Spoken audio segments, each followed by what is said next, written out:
inteligência e brutalidade, intelectualidade e intriga, religião e carnificina. O Império Bizantino era um farol de luz com um lado escuro. They called themselves Romanos, those who continued the traditions of the Roman Empire. Governados por líderes de poder absoluto e arquitetos que queriam sobrepujar Roma, os bizantinos construíram o mais longo aqueduto do mundo. Muralhas praticamente inexpugnáveis e uma colossal catedral que desafiava as leis da natureza. A church of unprecedented proportions grew up magically.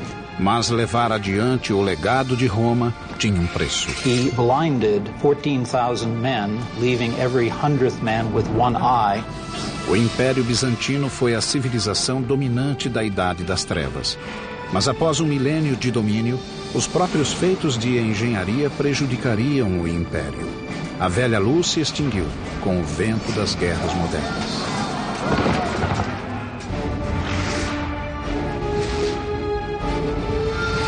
Construindo o Império.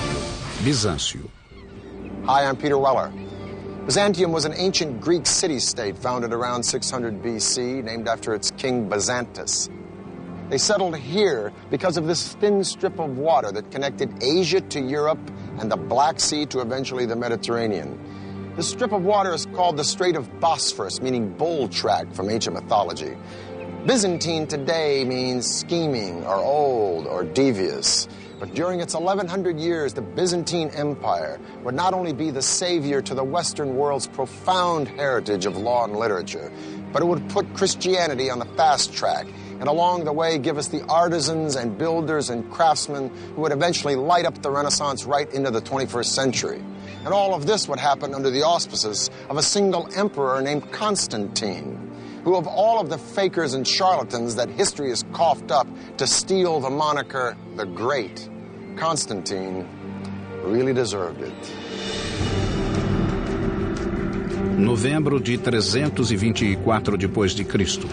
Após 2 décadas de feroz guerra civil, o imperador Constantino conseguiu finalmente o controle de todo o Império Romano.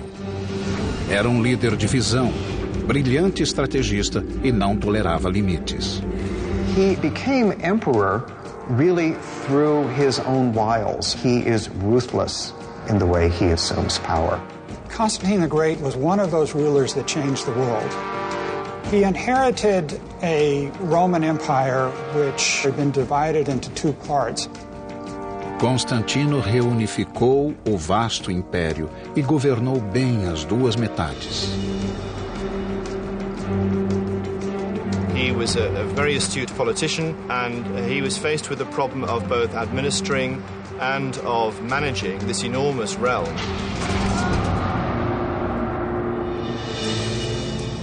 6 semanas após subir ao trono, Constantino viajou para a ponta do Império, um local remoto da Turquia de hoje. Constantine took a spear and traced the outline of the city in the dirt. His entourage was somewhat amazed at the extent to which he intended to build the city. He is said to have commented, "I will go as far as until he who leads me stops." Ele traçara os limites da nova capital do Império, a Nova Roma, um nome que não pegou. Desse esboço nasceu uma cidade esplendorosa no centro de um grande e novo império. A capital ficaria conhecida como Constantinopla, cidade de Constantino. Constantine effectively shifts the center of the Roman Empire and founds a new center. He was moving away from Rome with its old rivalries, political infighting, vested interests and so forth, to create something quite new, which he could mold. Constantino decidiu que a nova cidade seria construída com as técnicas aperfeiçoadas do Império Romano. There was a grand campaign of construction, of building forums, marketplaces, to build the kind of buildings that ancient Rome had. O governo de Constantino seria marcado por uma distinção. Diferentemente dos antecessores, ele se aliaria a outro grande líder. Seu nome era Jesus Cristo. Christianity is really on the rise. There is a large Christian presence in the empire, and simply recognizing this presence made a good deal of political sense. Constantinople was founded, in effect, as a Christian empire, and Orthodox Christianity was fundamental to its existence.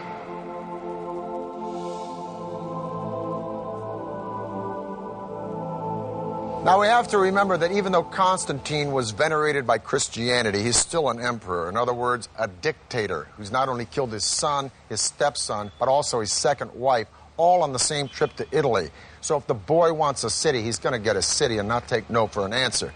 Problem is, how do you attract people to a dusty town in the hinterlands called Byzantium? Well, first of all, you might want to rename it after yourself. And second of all, in the style of all Roman emperors, rebuild it. If Constantine could rise out of the grave today and see the success story of Istanbul, population 12 million, 2 million tourists a year, he'd probably faint. Because in 337 AD, when he dies, not only is the city half done, but he's got a big problem. Bulging population, one little provincial aqueduct in a city surrounded by sea. So there's water everywhere, but not a drop to drink. Em meados do século IV, a cidade agonizava de sede. Os sucessores de Constantino tinham de desenvolver um sistema muito maior que o de Roma para manter viva a cidade. O que eles construiriam seria uma das maiores façanhas de engenharia do mundo antigo. There were no local water resources within the city walls of Constantinople, and hence water had to be brought from a much greater distance than anywhere else in the classical world and in the Mediterranean.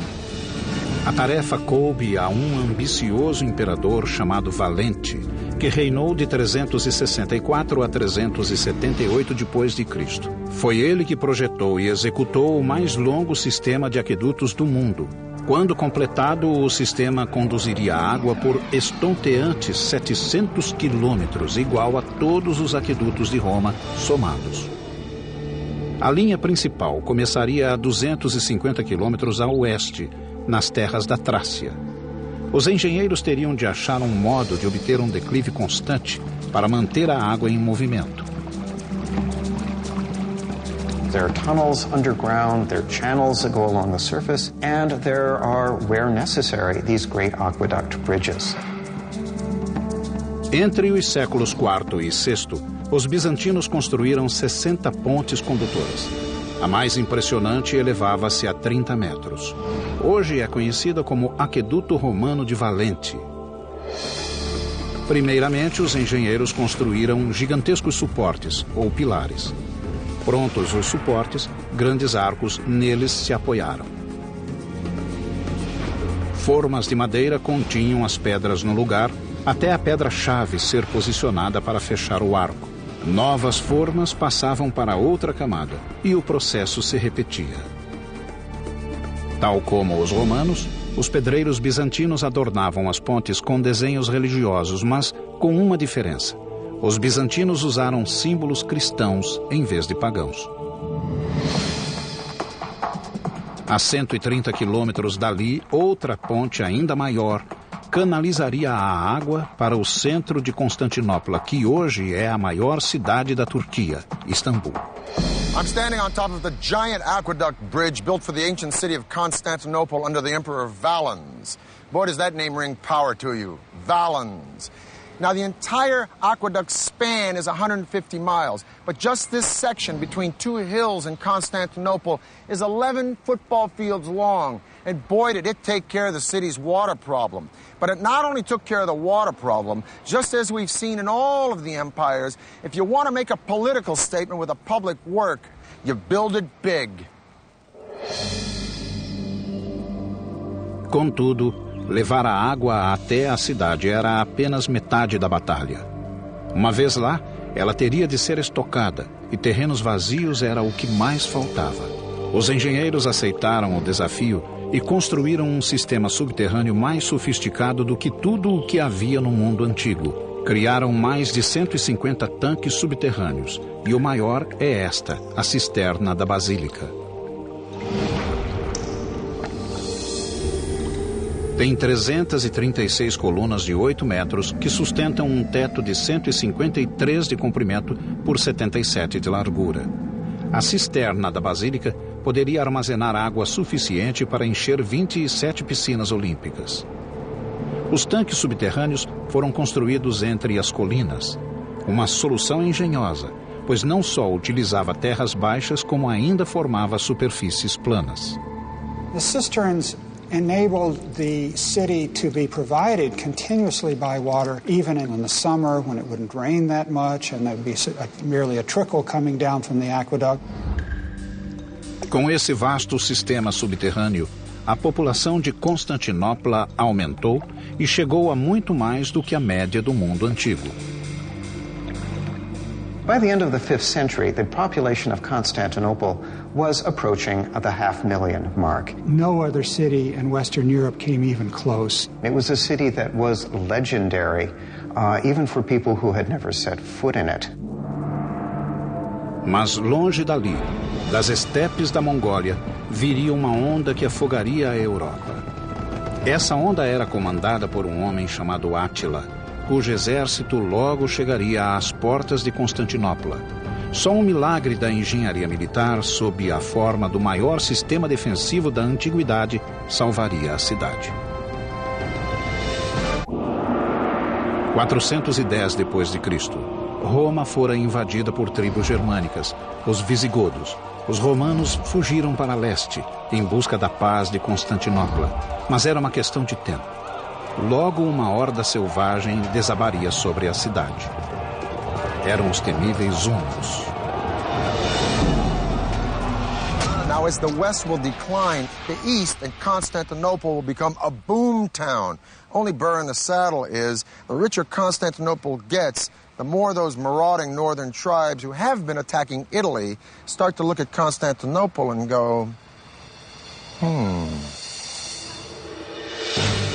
Constantino, o Grande, pusera o Império Bizantino no mapa. Agora os hunos esperavam apagá-lo. The descriptions of them in contemporary texts, which treat them as outlandish, horrible, ugly, beastly people, make it very clear that ordinary people are absolutely terrified of the Huns. Mas os bizantinos tinham um plano para manter os hunos à distância. Encarapitada na ponta de uma península, Constantinopla tinha grande vantagem sobre a velha capital, Roma, que ficara desprotegida e exposta. Para rechaçar o inimigo, Constantinopla necessitaria de uma formidável defesa ao longo das fronteiras do oeste. A solução foi o mais forte e sofisticado sistema de muralhas jamais construído. Hoje elas são conhecidas como muros de Teodósio. Ironicamente, o crédito da maior engenharia militar do Velho Mundo foi para uma criança quando as muralhas foram projetadas, Teodósio II.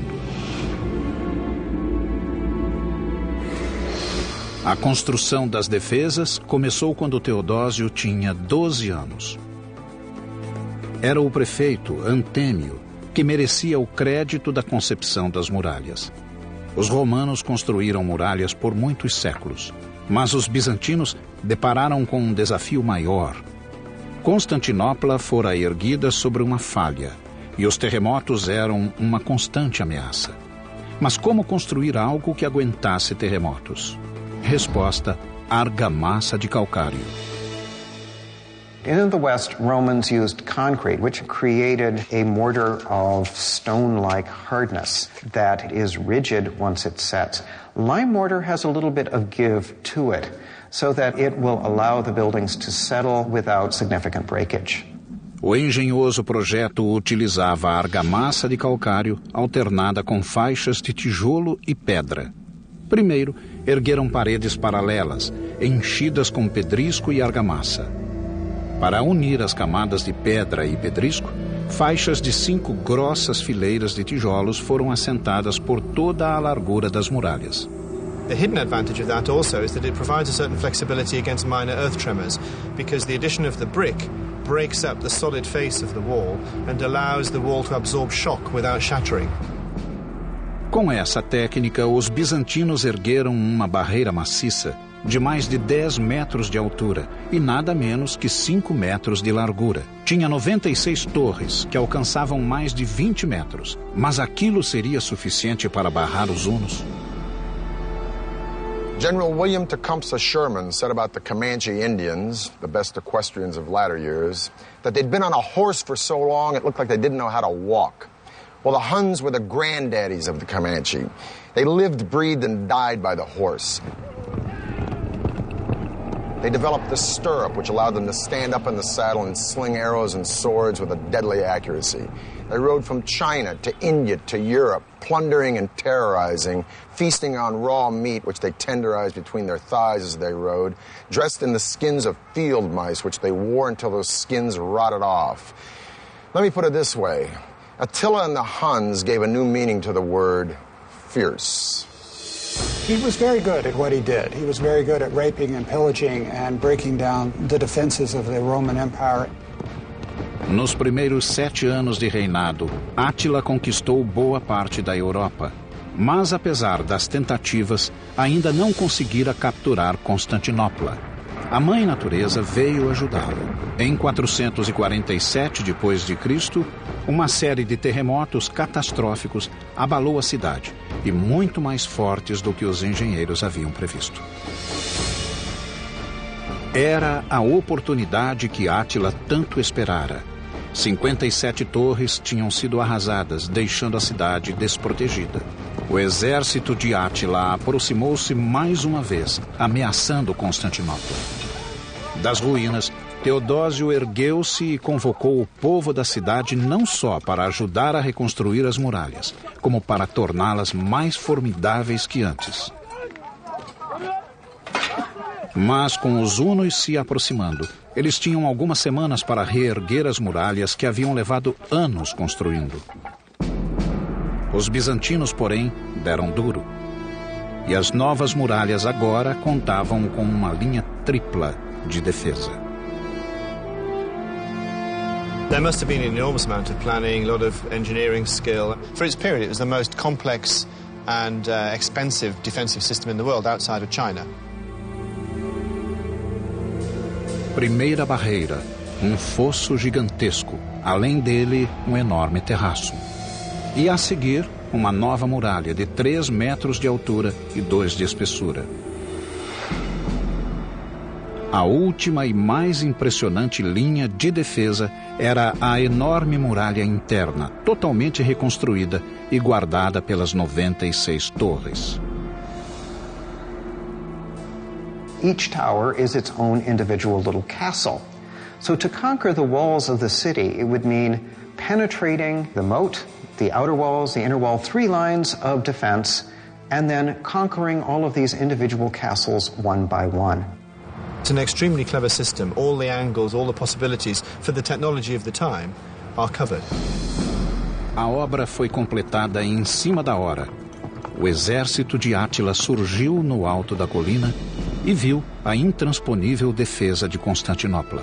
Átila jamais invadiu a capital bizantina. The city was secure because of its walls.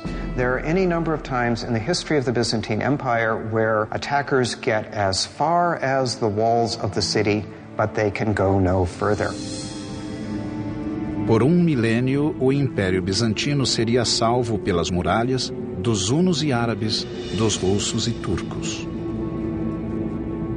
The survival of Constantinople for as long as it did survive was very much due to the fact that it was a walled city which was almost impregnable. Tendo terminado a barreira, os engenheiros procuraram proteger a cidade de ameaças vindas do mar. A solução foi inventiva e muito eficaz. Uma corrente gigantesca, a maior já feita no mundo. Os ferreiros bizantinos forjaram essa corrente maciça de comprimento igual ao de 5 campos de futebol, com boias a cada 60 centímetros, as quais flutuavam em troncos de madeira. Quando necessário, os bizantinos faziam a corrente cruzar todo o chifre de ouro, ou seu estuário, isolando assim o porto. Finalmente protegida dos inimigos, Constantinopla pôde crescer. The walls of Constantinople were so thick and so large and so successful because they had to be. Constantinople was extremely rich. And it's like a bank with a very significant vault. It was the richest city in the world. Quase todas as rotas de comércio faziam ponto na cidade. Riquezas de países longínquos como o Egito, China e Rússia passavam pela capital bizantina, no caminho para o Ocidente. Mas com tanto dinheiro e largueza, os inimigos começaram a devastar a periferia em busca de migalhas. The capital may have been bulging with success, but the empire was steadily shrinking as the frontiers fell one after another to marauding tribes. By the death of Theodosius II in 450 AD, the Mediterranean Sea, which had once been like Rome's private lake, now looked like a huge ocean against which the empire was nothing more than a beach resort. Reviving Constantine's Rome would be the single obsession of a very controversial emperor who would marry a very dynamic woman who possessed very special skills. Por todo o século V, o Império Romano Ocidental foi se desintegrando sob o jugo de tribos bárbaras. Em 476, o último imperador romano abdicou do trono. Para muitos, o Império Romano havia terminado. But did it really fall? Because at the same time, here in Constantinople, the Eastern Empire is thriving. It's prospering. And in 527 AD, an emperor named Justinian comes to the throne, who's not only completely committed to recodifying all of Roman law, he's bent on reconquering Constantine's empire. Justiniano I reinou no período de ouro do Império Bizantino. Ironicamente, o homem que resgatou a glória da velha Roma era um forasteiro. Well, the Emperor Justinian was born a peasant in what is now northern Yugoslavia, and he came with his uncle Justin to Constantinople to seek their fortunes.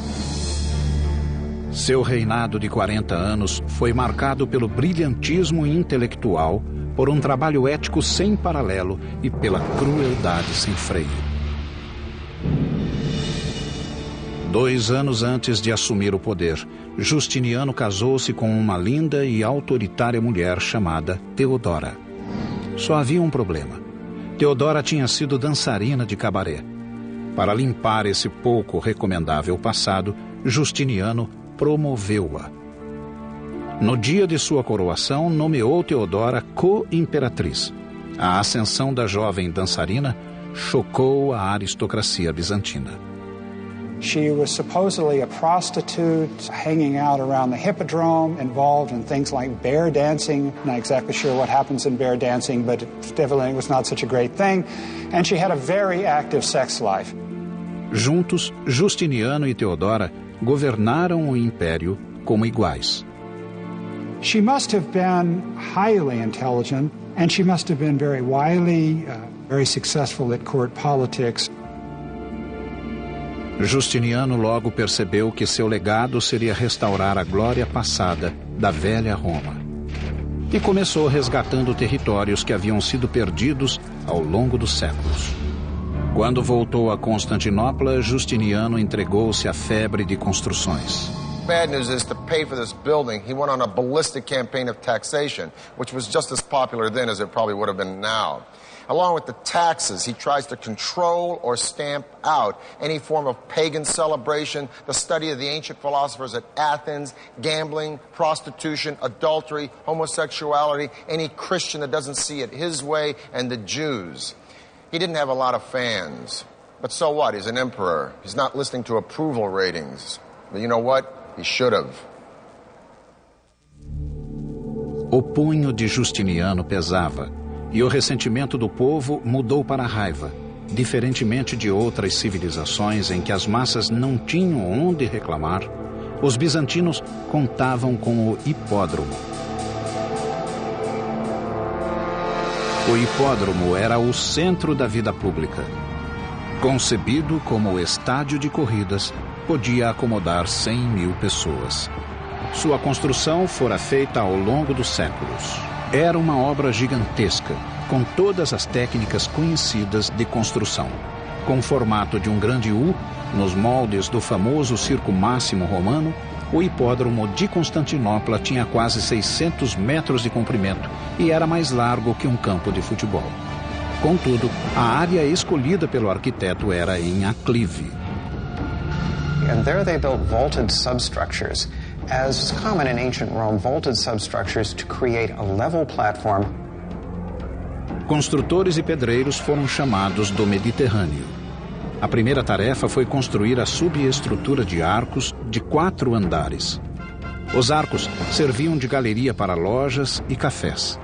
Acima da subestrutura, 2 carreiras de colunas e mais de 30 fileiras de assentos de pedra cercavam a pista coberta de areia. Como todos os antecessores, Justiniano sentava-se em um camarote imperial chamado catisma, dando aos bizantinos a ocasião de ver seu imperador.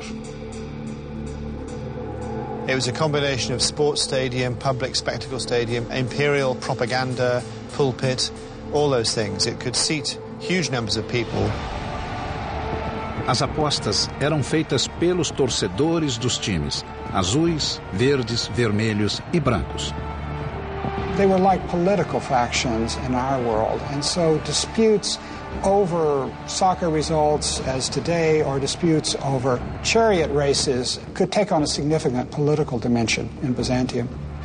O hipódromo era uma das glórias arquitetônicas de Constantinopla, mas em 532 depois de Cristo, ele se tornaria palco de um dos mais brutais atos de um imperador contra o povo. Em um dia de janeiro, Justiniano, que se tornara impopular graças a duras leis e impostos, apareceu perante uma multidão hostil no hipódromo. All of a sudden they came together, and they came together against the emperor. The ceremonial political center of the empire was right there, and you had tens of thousands of people opposed to the emperor right at the core of the empire. The Blues and the Greens weren't like the Jets and the Sharks. They were factions that ran all the way from street thugs right up the political animal to the aristocracy. So when thousands and thousands of both Blues and Greens stormed the Hippodrome screaming, "Nika, Nika, win, win," against these horrible taxes, it would have been like both Republicans and Democrats storming the Super Bowl screaming about the same thing, which may not be a bad idea. The sad news is it turned into a riot, and the riot turned into mayhem, and a week later, a third of the city lay in ashes. Justinian was so scared he was about to pack his bags and split. But thank goodness for a strong woman. He was all prepared to get on a ship and clear off to the Asian side of the Bosphorus, but the Empress Theodora, who started life as an actress stroke prostitute, said, "I've got this far, I'm not giving up now, stay and fight." So he did. As palavras de Teodora convenceram Justiniano, cujo revide seria assustador e terrível. Mandou que os generais reunissem um exército e marchou para o hipódromo. The conclusion of the Nicaea riot is one of these events of biblical proportion. Justinian calls the rebels to meet in the Hippodrome, suggesting that he may compromise with them. But in fact, he gets them into the Hippodrome, closes the gates, and they are massacred by the imperial troops. Em minutos, todos os rebeldes ali encerrados foram sistematicamente degolados. O centro da vida política de Constantinopla tornara-se o campo de extermínio de cerca de 30.000 pessoas. He was an approachable and gentle man who could, with a quiet voice, order the murder of thousands of people. A capital jazia em ruínas, mas nos escombros, Justiniano viu uma oportunidade. Agora construiria um legado duradouro em nome do poder absoluto, o dele. Nas cinzas de Constantinopla, ele ergueria uma igreja que assombraria o mundo, centro inconteste da nova religião e penhor indelével da engenharia bizantina.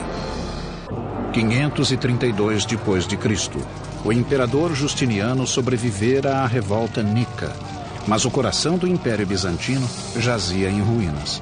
Justiniano, porém, quis revitalizar seu poder e reconstruir a capital em nome de Deus e no seu. What Justinian did after his imperial army put down the riot was to immediately begin to refurbish the city and proclaim to the citizens that he was in control and that everything was right in the Roman Empire.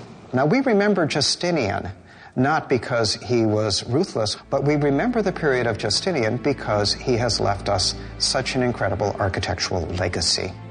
A grande prioridade do imperador era reconstruir a catedral da cidade, chamada Igreja da Sagrada Sabedoria. Nós a conhecemos hoje como Hagia Sophia. Justiniano contratou 2 arquitetos de nomes Isidoro e Antêmio para projetar a catedral. Eram ambos professores de física e matemática. Conheciam a teoria, mas careciam de experiência em construção. The architects of Hagia Sophia were not the standard architects of the day. They, for better or worse, were professors. We professors sometimes don't have the most sound practical knowledge.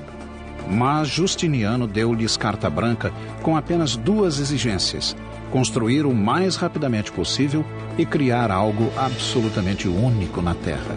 As obras começaram algumas semanas depois da revolta nica. It took years to put together building teams, to bring together all of the building materials that were needed for a great project in the empire. Justinian did it practically instantly. Isidoro e Antêmio fizeram um projeto revolucionário no conceito e de tamanho sem precedentes. Resolveram criar o maior domo jamais construído, com 30 metros de diâmetro. Começaram usando um recurso já tentado pelos romanos, que nunca chegara a bom termo. Era o pendente. O primeiro passo foi construir 4 grandes arcos, onde o domo repousaria. A seguir, os pendentes, triângulos arredondados que ligam a base circular do domo ao suporte quadrado e distribuem o peso igualmente entre os 4 arcos. Acrescentando semidomos menores, a área poderia ser ainda maior. Com o uso de pendentes, os arquitetos de Justiniano puderam construir um domo gigantesco que aparentemente pairava no ar. O domo tinha 55 metros de altura, quase 10 a mais que a Estátua da Liberdade. A nave, que ficava abaixo do domo, era um enorme espaço livre de 75 metros por 70. There were 100 teams of workmen, each with 100 men, with half of them working on the north side of the building, half of them working on the south side of the building, and competing to create the great building. A church of unprecedented proportions grew up magically, almost magically, faster than any kind of construction at that time on that scale. Hagia Sophia foi inaugurada em 537 d.C., menos de 6 anos após a pedra fundamental. Justinian was very proud of his church, as he should be. It was a great idea, it was a great conceptual plan. The implementation of that plan, the actual structure, was risky. A more experienced or pragmatic builder would have seen that trying to build a dome of this size with the materials given in a short amount of time would have been dicey at best. Before the construction was even finished, the 4 piers hold up the arches started to buckle and collapse. 20 years later, an earthquake happens. Boom, whole dome comes in. Now, Isidorus the Younger, the nephew of the original Isidorus that built it, addressed the flaws in the dome, had to reconstruct it. One of the flaws, most important one, is that he raised the pitch of the dome because more vertical load of a higher dome will drive the weight into the ground, which is good support. A short, squatty dome with horizontal load drive the weight sideways, and kaboom, the dome falls in. So Isidorus raises the dome 21 feet, boom, and voila, you got the dome you see today. A Hagia Sophia ficou conhecida não só pelo projeto arrojado. Até as colunas foram adornadas com monogramas do imperador e da imperatriz. We are never allowed to forget that this is the great achievement of Justinian and Theodora. Justiniano havia criado um centro para a cristandade e mais tarde consolidou Constantinopla como capital do mundo cristão. He got an architect that was going to make a grand statement. And a grand statement was made. The largest church in Christendom, the greatest dome space in the world until the Renaissance. He got a building that dwarfed any of the great baths of ancient Rome or any of the great temples of the ancient world. No final da era Justiniano, o império atingira seu tamanho maior, englobando a Síria, a Palestina, a Ásia Menor, Itália, Grécia e o norte da África, isto é, Egito. Mas o povo bizantino pagaria caro por tamanha expansão. As constantes campanhas militares de Justiniano, mais a obsessão de reconstruir Constantinopla, virtualmente levaram o império à falência. The empire really never recovers from the megalomania of Justinian. It's perhaps fitting that the dome of Hagia Sophia collapses. It's as if Justinian, as he is overextending the political boundaries of the empire, he's also overextending the architecture as well. Por 3 séculos após a morte de Justiniano, uma série de imperadores governariam um território cada vez menor. Apesar disso, Constantinopla manteve-se ilesa, e no século X os bizantinos mais uma vez se ergueriam no fulgor da glória militar.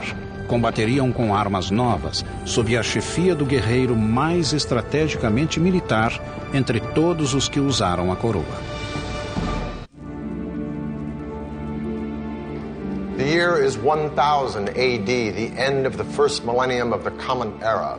The force of Europe now lies in the north, with France and Germany and the Holy Roman Empire. While here in Constantinople in the east, the Byzantines have survived wars with Visigoths, Persians, Avars, and Arabs, and weathered a very disheartening period in the 700s called iconoclasm, where they have smashed most of their art.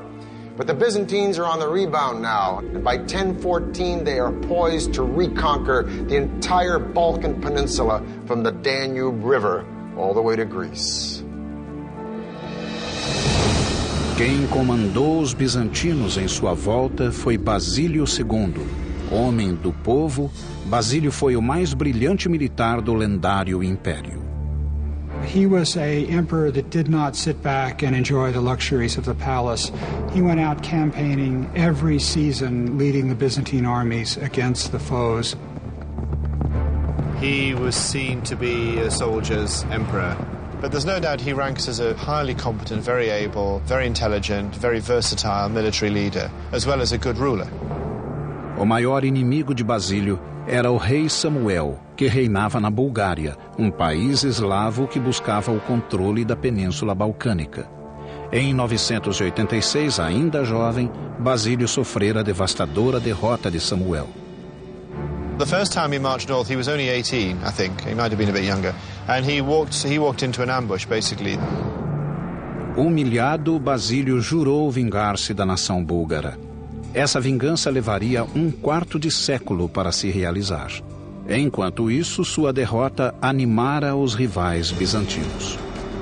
Depois de esmagar uma série de revoltas no Império, Basílio voltou a atenção para fora. Queria recuperar as terras perdidas. Resolvido a restaurar a glória bizantina, mandou que os engenheiros projetassem um novo modelo de arma de sítio, o trebuchet. O mecanismo era simples. Usando cordas, os operadores carregavam um braço de madeira com linga e pedra. A frente e os lados da estrutura de madeira eram cobertos com peles de animais, a fim de protegê-las de flechas incendiárias. You'd have your axle and your pivoting sling because of the disparity between the short end on one side of the axle and the long end on the other. You'd maximize the velocity in the swing, so you could throw substantial weights considerable distances. Mas Basílio não aceitava meias medidas. O trebuchet de seus engenheiros arremessava pedras de mais de 200 quilos e exigia muita força para ser operado. 400 homens. Com as melhores tropas do mundo e o melhor aparato de sítio, o exército bizantino era irresistível. Após anos de batalhas, Basílio desenvolvera um sistema de férrea disciplina com seus homens. He has a reputation of being harsh but fair, and of course, if the soldiers believe in their leader, they'll fight better and more effectively. Ele proibiu que quebrassem a formação e ensinou-lhes a estar sempre prontos a qualquer momento. Seu exército deslocava-se rapidamente em qualquer terreno. Finalmente, em 1001, Basílio decidiu que era tempo de voltar à Bulgária e realizar sua esperada vingança.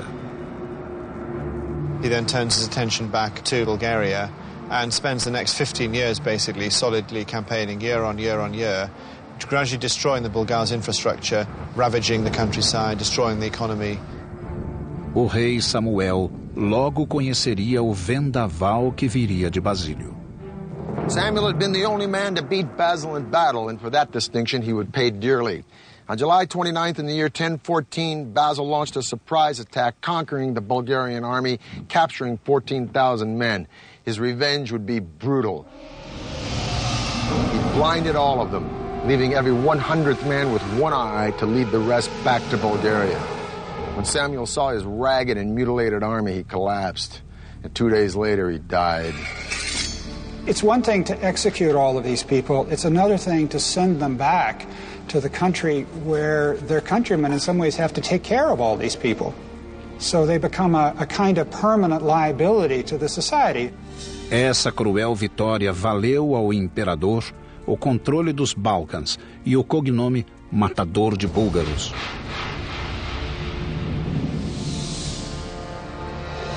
Em 1025, quando Basílio morreu, os bizantinos achavam-se no auge do poder, mas o império ficou sem líder e à mercê de lutas internas. In subsequent times, the empire needed a great general like Basil II. They didn't have one. Em 1453, os otomanos assestaram sua nova arma contra as invencíveis muralhas de Constantinopla. Tijolos e pedras não puderam enfrentar o fogo de canhões. Gunpowder and cannon changed the rules of war. Byzantium, Constantinople was built for a system of fighting that was obsolete by the 15th century. Após 1100 anos, as muralhas inexpugnáveis finalmente caíram. Constantinopla agora se chamava Istambul. O Império Bizantino terminara, mas suas inovações e feitos de engenharia são até hoje um testamento de sua magnífica civilização, que começara nos moldes da antiga Roma e terminara criando um modelo próprio. What's fascinating about the Byzantine Empire is we tend to talk about empires in terms of their political might. With the Byzantine Empire, we have to understand it as a cultural power. It was a highly sophisticated intellectual culture. The Greek monks, Greek priests were interested in ancient literature. They preserved ancient text. It is often said that the fall of Constantinople, with the books going to the West, is what aided in the birth of the Renaissance.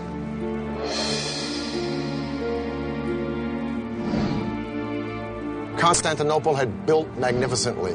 They catapulted Christianity into the world. They'd shaped the Western world's laws. They preserved the heritage of knowledge from antiquity. But the Byzantine Empire was gone for good. For the History Channel, I'm Peter Weller.